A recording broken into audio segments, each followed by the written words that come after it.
മറ്റ് രാജ്യങ്ങളിൽ കുടുങ്ങിക്കിടക്കുന്ന മനുഷ്യരെ നാട്ടിലേക്ക് എത്തിക്കാനുള്ള എന്തെങ്കിലും ആശ്വാസ സർവീസുകളെ പറ്റി പറയുന്നുണ്ടോ? അതുമായി ബന്ധപ്പെട്ട എന്തെങ്കിലും വിവരങ്ങൾ നിലവിൽ ലഭ്യമാണോ വിഷ്ണു?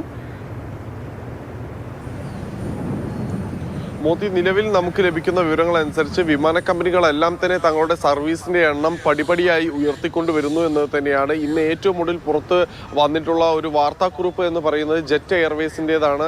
ഈ ഗൾഫ് രാജ്യങ്ങളിൽ നിന്ന് ഇന്ത്യയിലേക്കുള്ള വിമാന സർവീസുകൾ ഭാഗികമായി പുനരാരംഭിക്കാൻ സാധിച്ചിട്ടുണ്ട് എന്ന് സ്പേസ് ജെറ്റ് അറിയിച്ചിട്ടുണ്ട്. ഏതാനും ചില വിമാനങ്ങൾ ഇന്ന് സർവീസ് നടത്തുമെന്ന് ഔദ്യോഗിക വാർത്താക്കുറിപ്പിലൂടെ സ്പേസ് ജെറ്റ് അറിയിച്ചിരിക്കുകയാണ്. നേരത്തെ തന്നെ ഇൻഡിഗോ, എയർ ഇന്ത്യ എക്സ്പ്രസ് എന്നീ വിമാനങ്ങൾ ഇന്ത്യയിലേക്കുള്ള സർവീസ് പുനരാരംഭിച്ചിരുന്നു. ഇതിനോടകം തന്നെ കഴിഞ്ഞ 2-3 ദിവസമായി ഇന്ത്യയിലേക്ക് ഈ ഗൾഫ് രാജ്യങ്ങളിൽ കുടുങ്ങിക്കിടക്കുന്ന പ്രവാസികളുമായി വിമാനങ്ങൾ എത്തിത്തുടങ്ങിയിരുന്നു. മുംബൈ, ഡൽഹി, അതോടൊപ്പം തന്നെ കേരളത്തിലെ വിവിധ എയർപോർട്ടുകൾ എന്നിവിടങ്ങളിലേക്ക് ഉള്ള യാത്രക്കാരുടെ പ്രതികരണങ്ങളെല്ലാം നമ്മൾ കഴിഞ്ഞ ദിവസങ്ങളിൽ കണ്ടതാണ്. കൂടുതൽ വിമാന സർവീസുകളുമായി വിമാന കമ്പനികൾ ഇപ്പോൾ രംഗത്തേക്ക് വരികയാണ്. പക്ഷേ ഇപ്പോഴും ആശങ്ക നിലനിൽക്കുന്ന ഖത്തർ പോലെയുള്ള രാജ്യങ്ങളിൽ ഖത്തർ എയർവേസ് എല്ലാം പ്രവർത്തനം വീണ്ടും ഈ നിർത്തിവെച്ചിരിക്കുന്നത് വീണ്ടും തുടരുമെന്ന് തന്നെയാണ് അറിയിച്ചിട്ടുള്ളത്.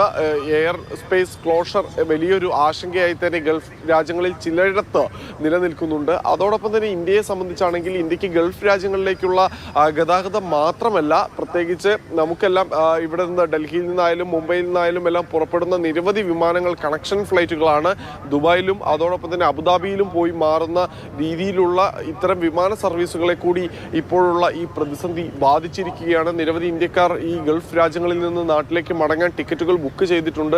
അവർക്കെല്ലാം ഇത്തരത്തിൽ അറിയിപ്പുകൾ കിട്ടുന്നില്ല, അല്ലെങ്കിൽ തങ്ങളുടെ വിമാനം റദ്ദാക്കിയോ എന്ന് അറിയുന്നില്ല എന്ന ആശങ്കയെല്ലാം പങ്കുവെക്കുന്നുണ്ട്. പക്ഷേ വളരെ പ്രധാനപ്പെട്ട ഒരു കാര്യം, ഇപ്പോൾ ട്വിറ്റർ എന്ന് വിളിക്കപ്പെടുന്ന ഇപ്പോൾ എക്സായി മാറിയ സമൂഹ മാധ്യമ പ്ലാറ്റ്ഫോമിൽ ഇവർ പങ്കുവെക്കുന്ന ആശങ്കയ്ക്ക് റിയൽ ടൈം മറുപടിയാണ് കേന്ദ്ര വ്യോമയാന മന്ത്രാലയവും വിമാന കമ്പനികളും നൽകിക്കൊണ്ടിരിക്കുന്നത് എന്നത് ആശ്വാസകരമായൊരു വാർത്തയാണ്. അത് മാത്രവുമല്ല, സ്ഥിതിഗതികൾ സൂക്ഷ്മമായി നിരീക്ഷിച്ചു വരികയാണ് വിവിധ ഇന്ത്യൻ എംബസികൾ. അതാത് രാജ്യങ്ങളിലുള്ള എംബസികൾ അവിടെയുള്ള പ്രവാസികളായ ഇന്ത്യക്കാരെ ബന്ധപ്പെട്ട് ഏതെങ്കിലും തരത്തിലുള്ള സുരക്ഷാ ക്രമീകരണങ്ങൾ വേണോ, അല്ലെങ്കിൽ അടിയന്തര സാഹചര്യങ്ങൾ വേണോ, വളരെ ഊർജിതമായി തന്നെ ഇക്കാര്യത്തിൽ കേന്ദ്ര സർക്കാരും മറ്റ് സർക്കാരുകളൊക്കെ ഇടപെടുന്നു.